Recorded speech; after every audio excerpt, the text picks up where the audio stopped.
നമസ്കാരം മലയാളി വാർത്തയിലേക്ക് സ്വാഗതം. ജിമ്മിയുടെ വീട് അക്ഷരാർത്ഥത്തിൽ ജെസിമോക്കും കുട്ടികൾക്കും അതൊരു നരകമായിരുന്നു എന്ന കാര്യത്തിൽ സംശയമില്ല. കാരണം ആ വീട്ടിൽ ഓരോ ദിവസവും നടന്നു വന്നിരുന്നത് കൊടും ക്രൂരതകളാണെന്ന് വിവരിക്കുകയാണ് വീട്ടിലെ ജോലിക്കാരി.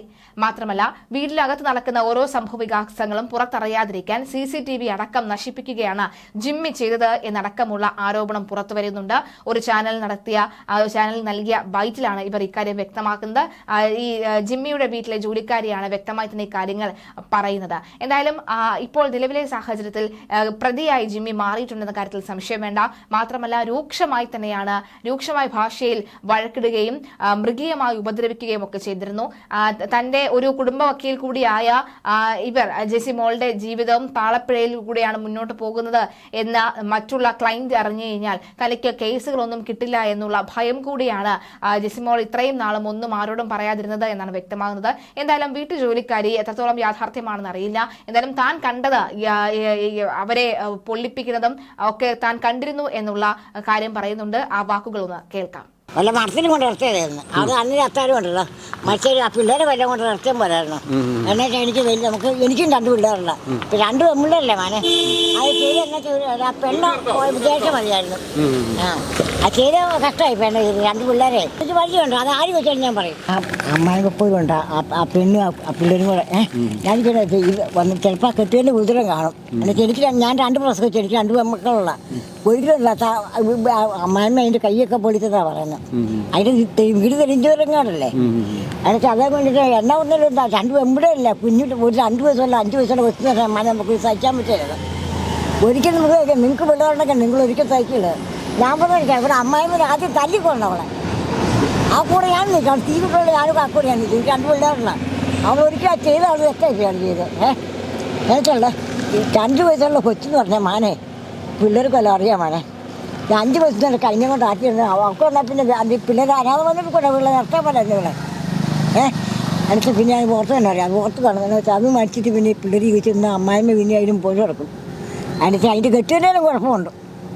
ഇല്ലേ പിന്നെ അയാൾ തെളിവാഴ്ചയില്ലെങ്കിൽ തളകത്ത അയാൾ ജോലി അയാൾക്കും കൂടെ മനസ്സിലായില്ലാതെ ഈ കാര്യം നടക്കിയെന്നുള്ളത് എനിക്കറിയാം. അത് ഏത് കോടതിയിൽ ഞാൻ ചെന്ന് പറയും. എൻ്റെ ഞാനൊരു പെണ്ണ എൻ്റെ ആ പെണ്ണിൻ്റെ 3 ഈവൻ്റാണ് ഒരുമിച്ച് പോയിരിക്കുന്നത്. ഇന്ന് ആത്മഹത്യ ഇന്ന് ആ പെണ്ണിൻ്റെ ഒരു 3 കുഴി ഒരു കുഴിക്കാത്ത ഒരു 3 കുഴിക്കുള്ള ഒന്നും ഓർത്ത പിള്ളേരാണ് കിടക്കുന്നുള്ളൂ. നിങ്ങൾ ഓർത്താൽ നിങ്ങൾക്ക് അമ്മയും മക്കളും പെങ്ങന്മാരൊക്കെ ഉണ്ട്. നിങ്ങൾ ആരെക്കൊണ്ട് നിങ്ങൾ അറിയാം. അമ്മയും പെങ്ങന്മാരും ഉണ്ടെങ്കിൽ നിങ്ങൾ ഒരിക്കലും വെറുതെ വിടില്ല. നിങ്ങൾ ചാനലിങ്ങനെ വീഡിയോ എടുത്താൽ പോരാ അറിയാം. അത് ഒരിക്കലും നിങ്ങൾ അതിനെ കൂട്ടിരിക്കണം. നിങ്ങൾ ചാനലും കൊണ്ട് ഇങ്ങനെ ജീവിതത്ത് വാർത്ത മാത്രം കാണിച്ചാൽ പോരാ. അങ്ങനെയാണെങ്കിൽ നിങ്ങൾ അവരെ പ്രതികരിക്കുന്നത്. അവളെ എൻ്റെ കൈക്കിട്ട് അവളെ മണമടിച്ചവളെ കത്തിഞ്ഞവളെയാണ്. എനിക്ക് 2 പിള്ളേരുള്ള 10 മാസം തന്ന പുസ്തകത്തിന് എൻ്റെ പെണ്ണൊക്കെ അർത്ഥമുള്ളൂ. ആണുങ്ങളും മണ്ടക്കെട്ട് കയറിക്കെട്ട് മക്കളെ ഉണ്ടാക്കിയാൽ മതി അറിയാം. ഈ പെണ്ണുങ്ങളുടെ 10 ദിവസം പ്രസവിക്കുന്ന കാര്യങ്ങളുടെ പെണ്ണൊക്കെ വിഷമമായിട്ടുള്ളൂ. നിങ്ങൾക്ക് ചാനലാണെങ്കിൽ അവിടെ ആദ്യം അവിടെ കെട്ടിയത് അവിടെ അമ്മായിമാർ തല്ലിപ്പറിക്കും നിങ്ങളോ. ആ കൂടെ ഞാൻ നിങ്ങളോട് വരാം അറിയാമോ. എനിക്ക് എൻ്റെ മക്കൾ 2 പെണ്ണുങ്ങളെ കെട്ടിച്ച് വിട്ടാം. 10 മാസം തന്ന പ്രസവിക്കുന്ന മേലെന്നുള്ള പെണ്ണൊക്കെ അർത്ഥമുള്ളൂ. ആണുങ്ങൾ ഇമ്മാ പെണ്ണുങ്ങളുടെ മറ്റക്കെട്ട് കയറി കിടച്ചാൽ മതി അറിയാം. അത് ഞാനവിടെ ഞാൻ ചെന്ന് പറയും. പക്ഷേ ഇടலாம் അവനെ ഇവിടെ കെട്ടിയതും കൂടെ അറിയാം. അവനവിടെ കണ്ട് വലിയ കോൺട്രാക്ടർ ആണ്ടെന്നാണ് പറഞ്ഞു. അവന് ബസ് അത് കിട്ടില്ല. പക്ഷേ ഇവിടെ അർത്ഥം എനിക്കറിയാം. പൂവത്തിങ്ങില്ല പിന്നെ എല്ലാ ചാനലുകളും നിങ്ങൾ എല്ലാ ചാനലുകളും കൂടെ പിന്നെ വാർത്ത ജീവിതം കൊടുക്കണം. ചാനൽ കൊടുക്കണം എൻ്റെ വാർത്ത. അവൻ്റെ അമ്മായിമ്മല്ല അവൻ്റെ ആ പെണ്ണിൻ്റെ കൈയെല്ലാം പൊളിച്ച് ഒരു നിവൃത്തിയിലെടുത്ത് കൂടെ ആ പുള്ളിക്കാരത്തെ ആത്മഹത്യ ചെയ്ത് കേട്ടോ. ആ പെണ്ണ് കേട്ടോ. ആ പെണ്ണ് ഓർത്ത് വന്നിട്ട് ഞാൻ ആ പെണ്ണ് വെച്ച പിന്നെ ഞാനെങ്ങനെ ചെയ്യുള്ളൂ. ഒരു തള്ളമാർ വെച്ച പിന്നെ 2 കുഞ്ഞുമക്കളില്ല. 2 വയസ്സുള്ള 5 വയസ്സുള്ള പിള്ളേരിനൊക്കെ പിന്നെ ആറ്റിച്ചായിരുന്നുള്ള അത് ചെയ്ത് നല്ല കാര്യങ്ങൾ അത് മറ്റിട്ട് പിന്നെ പിള്ളേർ പറഞ്ഞ് ജീവിച്ചിട്ട് കാര്യമില്ല. വെച്ച എനിക്ക് അവളെ ബെറ്റർ വെച്ച് വെച്ചിട്ടാണ് എനിക്ക് തോന്നുന്നു. അമ്മായിമ്മേനെ എനിക്കതേ തോന്നുള്ളൂ. അമ്മായിമ്മേനെ ബെറ്റർ വെച്ച് അവളെ കത്തിക്കണം. അവളെ ബെറ്റർ അവിടെ കെട്ടിയാലും കത്തിക്കണം. ഇവിടെ കെട്ടിയങ്ങോട്ട് കത്തിക്കണം. എൻ്റെ വലിയ കോൺട്രാക്ട് തിളകത്തലുണ്ട്. അവനെ ആദ്യം തല്ലിപ്പോയിട്ട് വേണം ഇവരെ ശവം കൊണ്ട് നടക്കാൻ വേണ്ടി. ഞാൻ പറഞ്ഞു ഇവിടെ ശവം ഈ പിള്ളേരെ പെമ്പളത്തിൽ പാചകം കാണാൻ ഇവിടെ അനുവദിക്കരുത്. പോലീസുകാർ ഇവിടെ അനുവദിക്കില്ല. പോലീസുകാരുടെ കൈക്കൂലി വെച്ചോണ്ടാണ് ഇതെല്ലാം ചെയ്യുന്നത്. എനിക്കറിയുന്ന കാര്യമാണ്. നിങ്ങൾ ആരുടെ എനിക്കറിയാതെ ആ പെണ്ണ് ചുത്തമാണ്. പെണ്ണ് മുത്തോലി പഞ്ചായത്ത് ഞങ്ങളുടെ പഞ്ചായത്തിൽ ഞാനിവിടെ എൻ്റെ പഞ്ചായത്ത് ഇവിടെയാണ്. അതിൻ്റെ അമ്മ വെച്ചോണ്ട് അതുകൂടെ പഞ്ചായത്ത് പ്രസിഡന്റ് ആക്കിയിരുന്ന പെണ്ണത്. ചുത്തഭാവം ആ പെണ്ണല്ല. പെണ്ണ് അപരാധിക്കാൻ വേഷത്തിന് പെണ്ണ് പോയതല്ല. ചുത്തഭാവം അത്. ആ തള്ള മരിച്ച കാരണം കൊണ്ട് അതിന് പകരം ആ പെണ്ണ് നമ്മൾ ജയിക്കില്ല. പിന്നെ അഡ്വക്കേറ്റല്ലേ. പക്ഷേ ശുദ്ധമാകുക ചേട്ടാ. എന്നുവെച്ചാൽ നിങ്ങൾ അതിന് വേണ്ടി നിങ്ങൾ പ്രതികരിക്കേണ്ട.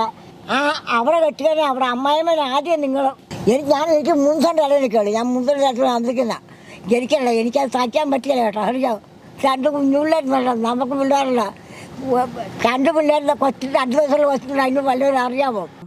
ഉണ്ടായിരുന്നു. എല്ലാ കാര്യങ്ങളും പണ്ട് തൊട്ടേ പറയാറുണ്ട്. അവൾ 2009 തൊട്ട് എൻ്റെ കൂടെ ഉണ്ടായിരുന്നതാണ്. അപ്പം എല്ലാം പറഞ്ഞിരുന്നു.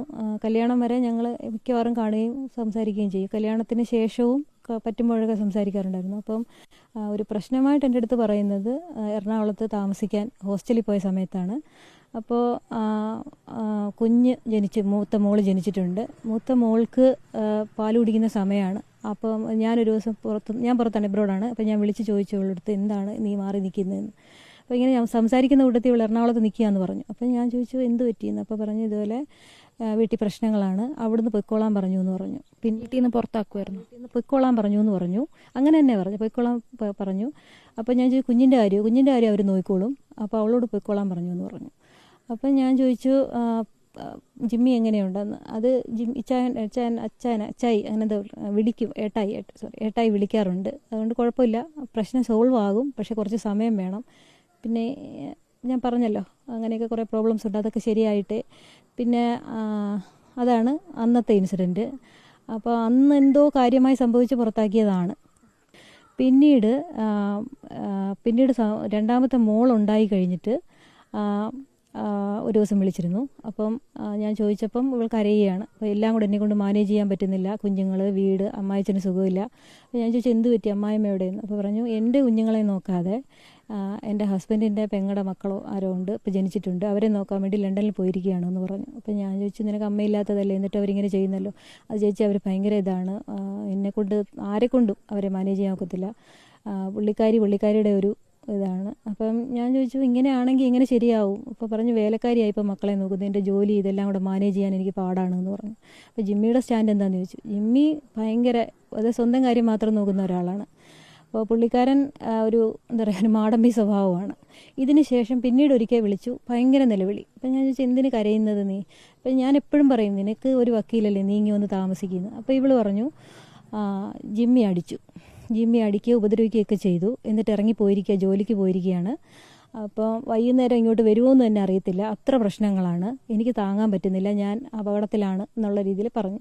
അപ്പം ഞാൻ പറഞ്ഞു നീ ഒരു കാര്യം ചെയ്യും, ഇങ്ങോ തിരുവനന്തപുരത്ത് വാ, അപ്പം ഞങ്ങൾ നോക്കിക്കോളാം, അല്ലെങ്കിൽ ഇവിടോട്ട് പോകും. അപ്പോൾ പറഞ്ഞ് ചേച്ചിയുടെ അടുത്തോട്ട് വരണമെന്ന് എനിക്ക് ആഗ്രഹമുണ്ട്, അങ്ങനെ വിടത്തൊന്നും ഇല്ലെന്നറിയാമല്ലോ. അപ്പം ഞങ്ങൾ ഇത്രയും ക്ലോസ് ആയിട്ടും ഈ പുള്ളിക്കാരൻ ഞങ്ങളോട് സംസാരിക്കുമോ, ഞങ്ങളെ കൂടത്തിൽ കൂടുകയോ ഒന്നും ചെയ്തിട്ടില്ല ഈ ജിമ്മി എന്ന് പറയുന്ന ആൾ.